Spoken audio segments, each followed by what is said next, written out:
성부와 성자와 성령의 이름으로 말씀을 드립니다. 샬롬. 주님의 은총과 평화가 교우님들에게 가득하시기를 축원드립니다.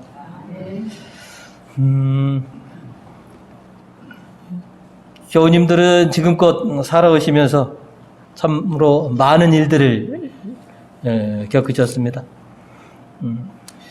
교우님들 스스로 이렇게 말씀하시는 걸 보면 나는 지금껏 산전수전, 아니 공중전까지도 다 겪어본 사람입니다. 이렇게 말씀하시는 것들을 많이 들을 수 있습니다.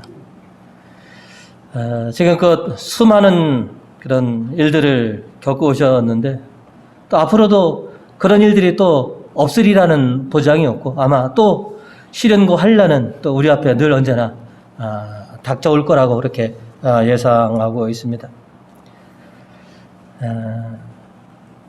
참으로 힘들게 이겨왔지만 또 앞으로 다가올 그런 산전수전, 공중전 같은 일들을 우리가 당했을 때 우리가 어떻게 그것을 다시 극복해낼까? 오늘 하나님의 일꾼인 우리들에게 그런 일이 환난과 시련이 왔을 때 우리가 어떻게 해야 하는지 주님께서는 우리에게 깨우침을 주시고 계십니다. 그래서 오늘은 아직도 믿음이 없느냐라고 하는 제목으로 말씀을 나누고자 합니다. 오늘 말씀을 통해서 저희가 첫 번째로 새기는 것은 우리에게 주님은 누구이신가 하는 겁니다. 주님은 나에게 누구이신가? 내가 시련과 역경을 만났을 때 주님은 누구이신가? 라고 내가 어떻게 고백하느냐 하는 것입니다. 세상을 살다 보면 참 별의별 일들을 다 우리가 겪게 되는데요. 그런 일들을 겪으면서 우선적으로 우리가 반드시 고백해야 될 것이 바로 우리의 주님은, 우리 하나님은 어떤 분이신가 하는 그런 믿음과 고백이 있어야 된다라고 하는 것입니다. 오늘 복음을 보시면 예수님과 함께 여정을 떠나던 제자들에게 큰 풍랑이 몰아닥칩니다. 37절에 이렇게 기록되어 있죠. 마침 거센 바람이 일더니 물결이 배 안으로 들어서서 물이 배에 거의 가득 차게 되었다. 그러면 침몰 위기에 있다라고 하는 것이죠. 우리들 늘 하는 말씀 중에 가지 많은 나무 바람 잘 날 없다라고 말하는 것처럼 우리 인생에 이렇게 보시면 잔잔하고 평화로울 때도 있지만 언제 어디서 우리에게 시련과 또 역풍이 불어올지 우리가 그것도 아무것도 모르더라는 것이죠. 수많은 시련과 어려움들이 나에게 닥쳤을 때 나는 주님을 어떻게 고백하고 확신하느냐 하는 것입니다.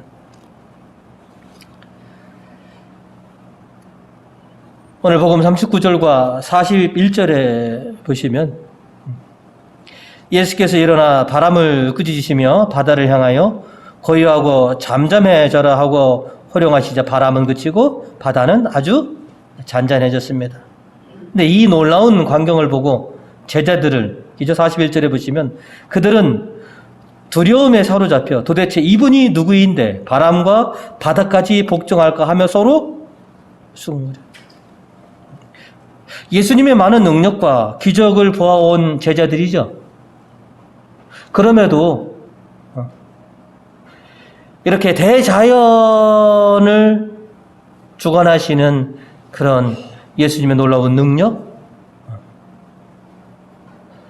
그 앞에서 또 흔들리게 됩니다.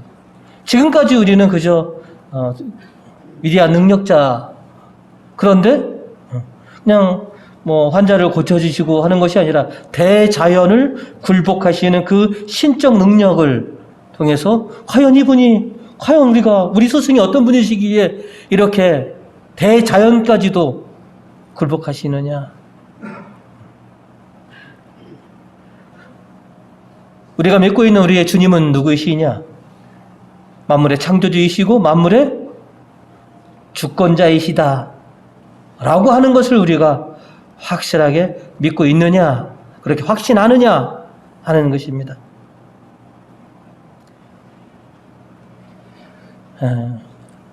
우리 성경에 보시면 많은 시련과 고난을 받은 분들이 참 많습니다. 그 중에서 우리가 대표적으로 구약에서 손꼽자면 당연히 오늘 우리도 일독서로 우리가 욥기를 들었는데요. 당연히 욥일 것입니다.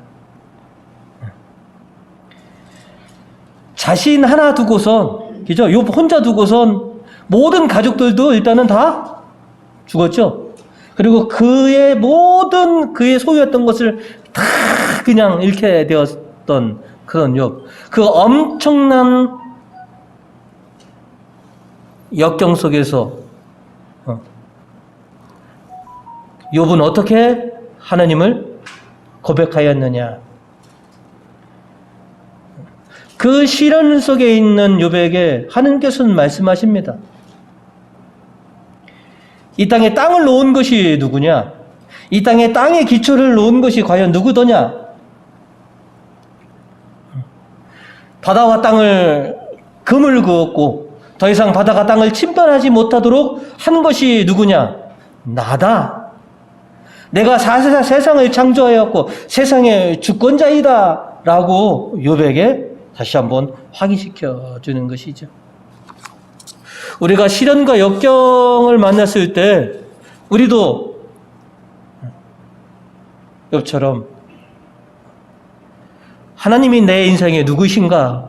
하나님은 과연 어떤 분이신가? 라고 하는 그런 고백이 먼저 우선돼야 하는 것이죠. 시편 33편에 보면 6절에서 9절까지 오늘 시편은 아닙니다.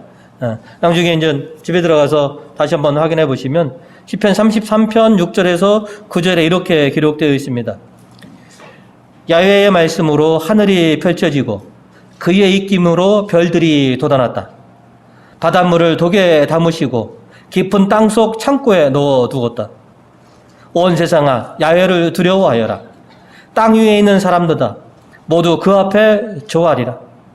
말씀 한마디에 모든 것이 생기고 한마디 명령에 제 자리를 굳혔다. 내가 시련과 환난과 수많은 역경을 당하더라도 나와 함께 계시는 분, 나의 아버지가 누구시냐, 나의 주님이 누구신가라고 하는 이런 고백이 결국 나로 하여금 산전수전 공중전을 이겨내게 하는 가장 근본적인 그런 능력입니다.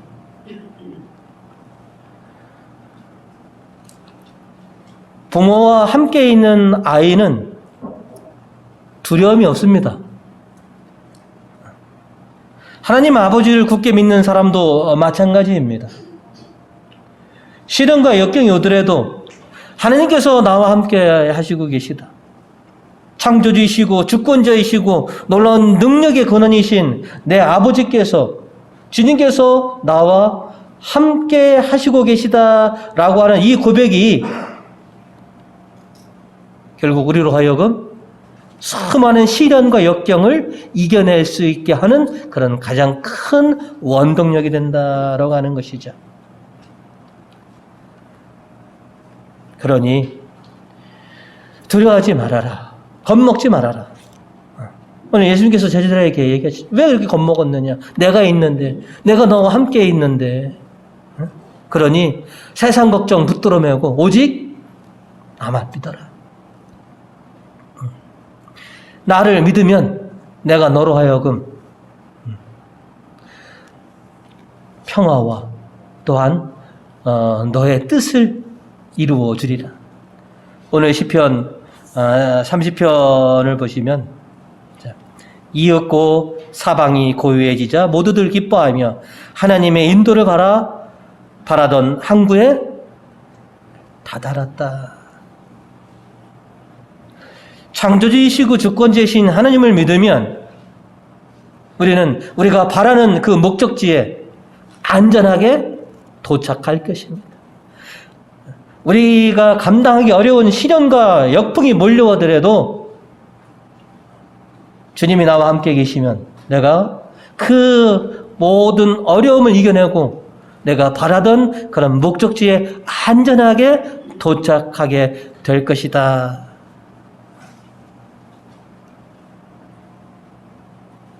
주님께서 나와 동행하심을 믿고 또 창조주시고 주권자이신 그 주님을 믿고 세상의 그 어렵고 힘든 이 사리를 잘 헤쳐나가는 우리 교우님들 되시기를 진심으로 축원드립니다.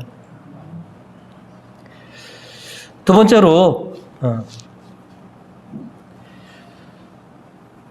우리가 기억할 것은 두려움이 닥치면 우리는 무엇을 하는가입니다. 큰 시련과 환난이 닥쳤을 때 내가 제일 먼저 하는 게 무엇인가 하는 것입니다.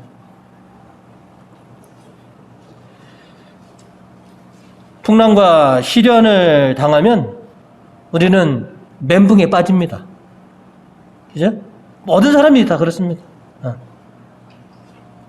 그렇지만 그것도 잠시 하나님의 사람들은 곧 정신을 차리고 주님을 찾고 주님의 도우심으로 이 시련과 어려움을 이겨내려는 그런 지혜가 나오게 되는 것이죠. 처음서부터 그렇게 적극적으로 우리가 대처하지 못합니다. 우리도 그냥 멘붕 속에서 그냥 어떻게 해도 우왕좌왕하지만 주님이 나와 함께 계시지, 나에게는 하나님이 계시지라고 하는 것이 결국 그 시련과 역경을 정면으로 그렇게 대응하게 해달라는 것이죠.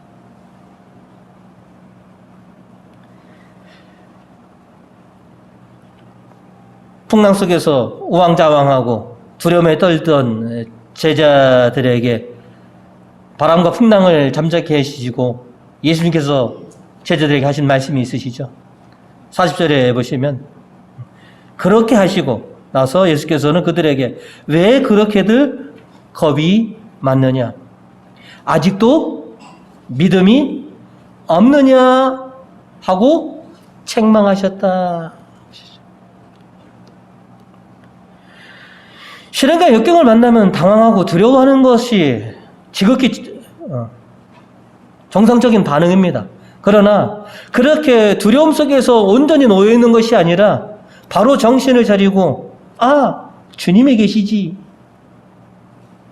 주님을 찾고 주님을 부르시면 됩니다.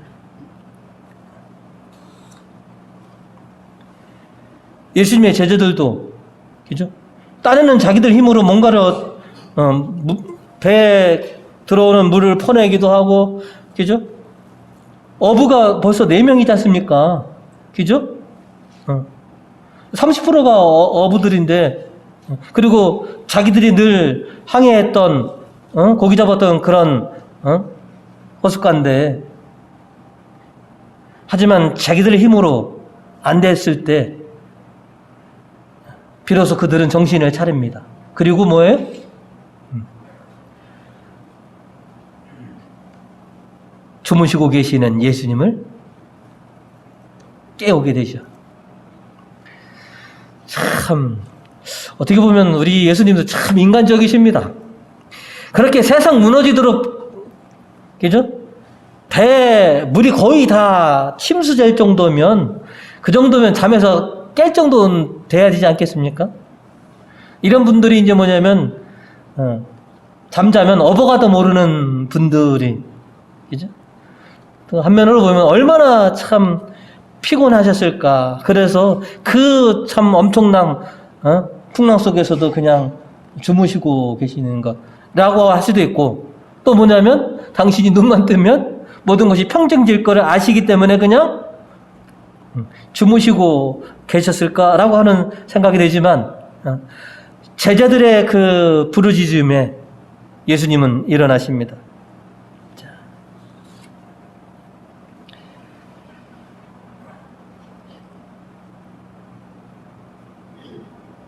우리가 지금껏 신앙을 가지면서 살아오면서 이 시련과 역경을 만났을 때 우리가 어떻게 대처하느냐? 참으로 신자답게, 하나님의 사람답게 그렇게 대처해야 한다는 것이죠. 바오로 사도는 오늘 이 독서를 통해서 우리에게 이렇게 전해주고 계십니다. 여러분 4절하고 8절을 보시면 우리는 무슨 일이나 하나님의 일꾼으로서 일할 따름입니다. 8절입니다. 영광을 받거나 수치를 당하거나 고난을 받거나 칭찬을 받거나 언제든지 하나님의 일꾼답게 살아갑니다.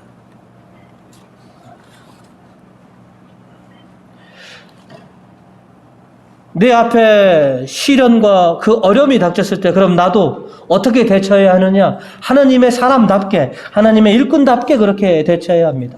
그 하나님의 일꾼으로서 가장 먼저 해야 될 것이 바로 뭐냐면 주님을 부르짖고 주님을 찾는 것입니다. 오늘 복음 37절에 보시면 그런데도 예수께서는 백고물을 베개 삼아 주무시고 계셨다. 제자들이 예수를 깨우며 선생님 저희가 죽게 되었는데도 돌보시지 않습니까? 하고 부르짖었다. 우리가 제일 잘하는 겁니다. 그 어려움과 시련이 왔을 때 주님을 부르면, 주님을 찾으면 됩니다. 주님 도와주십시오. 주님 살려주십시오. 이 한마디면 되는 것입니다. 오늘 시편 28절은 우리에게 이렇게 또 전해주고 계시죠. 그들이 그 고통 중에서 울부짖자 주께서 사경에서 건져주셨다. 29절입니다. 광풍을 잠재우시어 물결을 잠잠케 하셨다. 고난과 역장 속에서 우리가 주님을 부르짖으면 주님은 응답해 주신다는 것이죠. 그리고 당신께서 직접 개입해 주셔서 우리의 역경을 평정하시다는 것이죠.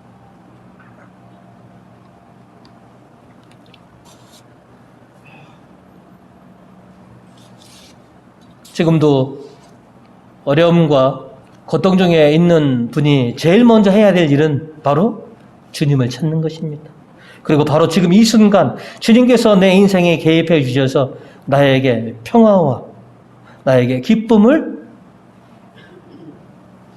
주시기를 그렇게 주님의 그 손길을 우리가 간절히 구하는 것입니다. 바오로 사도는 오늘 2절에 또 이렇게 얘기하십니다.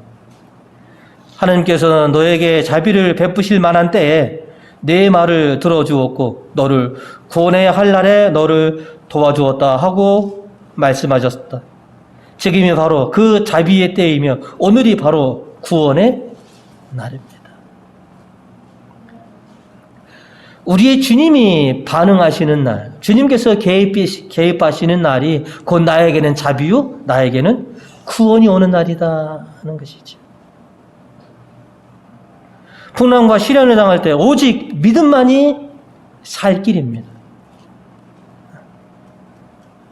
주님에 대한 내 믿음이 결국은 우리로 하여금 그 어려움을 이겨내게 합니다.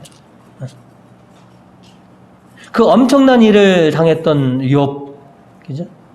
하나님에 대한 그 믿음이 결국은 그에게 새로운 또 인생을 살아갈 수 있게 그렇게 주셨더라는 것이죠. 그래서 오늘을 살아가는 우리들 또 우리 앞에 수많은 어려움과 시련이 있더라도 우리가 어떻게 살아가야 되느냐 주님에 대한 그런 믿음을 가지고 살면 내가 능히 이겨내리라 하는 것이죠. 오늘 이 독서 6절에서 8절까지를 같이 한번 읽어보겠습니다. 자, 6절에서 8절입니다. 자, 우리는 순결과 지식과 끈기와 착한 마음을 가지고 성령의 도우심과 꾸밈없는 사랑과 진리의 말씀과 하나님의 능력으로 살고 있습니다. 두 손에는 정의의 무기를 들고 영광을 받거나 수치를 당하거나 비난을 받거나 칭찬을 받거나 언제든지 하나님의 일꾼답게 살아갑니다. 갑니다. 여러분들이 잘 아시는 신앙의 완전 무장을 통해서 우리는 이 세상의 험난한 이 세파를 우리가 능히 이겨낼 것이다 라고 하는 것이죠. 믿음이 무엇이냐? 주님 안에서 굳건히 서 있는 것이 믿음입니다. 그러면 내가 주님 안에서 굳건히 서려면 어떻게 해야 되느냐? 주님 안에서 굳건히 선다는 것이 뭐냐? 그것은 모든 일에 있어서 내 뜻대로가 아니라 하느님 뜻대로 하는, 하나님에 대한 완전한 신뢰감을 갖고 있을 때 우리가 주님 안에서 온전히 설 수 있는 것입니다. 어렸을 때 마치 어린아이들은 부모를 하느님과 같이 여깁니다. 우리 엄마 아빠는 모든 걸 다 하실 수 있어. 그죠? 그래서 매일사 모든 일을 부모의 도움으로 무슨 일만 있으면 엄마 아빠에게 가서 해결을 받고자 합니다. 그러다가 이제 조금 크면 우리 엄마 아빠도 한계가 있구나. 못하는 게 있구나. 그때부터 뭐냐면 엄마한테 얘기해봐야, 아빠한테 얘기해봐야 우리 아빠, 우리 엄마는 그런 능력이 없어 라고 하면 아이들은 그때부터 그런 얘기를 하지 않죠. 그러나 내가 말만 하면 우리 엄마 아빠는 모든 것을 다 해주실 수 있어 라고 한다면 그 아이가 나이가 들어도 어렵고 힘든 일만 있으면 부모에게 찾아오는 것이죠. 이제 성인이 되면 여러분들이 근심 걱정할까봐 괜히 그만한 능력이 없는데 괜히 그 어려운 얘기를 했다가 부모님 걱정 끼쳐드릴까봐 그래서 얘기를 안 하시는 것이죠. 근데 여러분들이 그 문제를, 자식들의 문제를 해결해 줄 만한 능력이 있다라고 한다면 자식들은 결국 누구를 찾아옵니까? 부모를 찾아와서 도움을 요청하는 것이죠. 우리가 믿음이라고 하는 걸, 주님 안에서 굳건히 선다라고 하는 것은 모든 일에 있어서 하나님의 뜻대로, 그리고 모든 것은 하나님께서 하시기 나름이다 라고 하는 이 신뢰가 있느냐 하는 것이죠. 우리가 기도할 때도 그렇습니다. 우리가 모든 것을 다 하나님께 기도하느냐? 여러분 가만히 보면 하나님이 안 들어줄 것 같은 것들은 여러분이 아예 기도도 하지 않으시고 하나님을 찾지도 않으십니다. 여러분 돌이켜보면 그러시죠? 여러분이 이렇게 보시면 여러분 느끼기에 이거는 하나님이 들어주실 것 같은 것들만 간절하게 매달려 있었지. 그러나 하나님은 창세부터 지금까지 이 세상의 모든 것의 주권자이십니다. 하나님이 하시고자만 한다면 불가능은 없습니다. 그래서 우리가 하나님 이름 앞에, 그죠? 전능하신 하나님이라고 여러분이 고백을 많이 하시는데 전능하신 하나님이 뭡니까? 전능. 우리 하나님에게는 불가능이? 근데 말은 전능하신 하나님이라고 해놓고선 어떤 것은 매달리고 어떤 것은 매달리지 않는다면 우리 하나님은 전능하신 하나님입니까? 아니면 부분적인 하나님이십니까? 내가 전능하신 하나님이라면, 그렇게 주님을 찾았다면, 그렇게 고백한다면 주님에게는 불가능이 없으신 분이시겠지.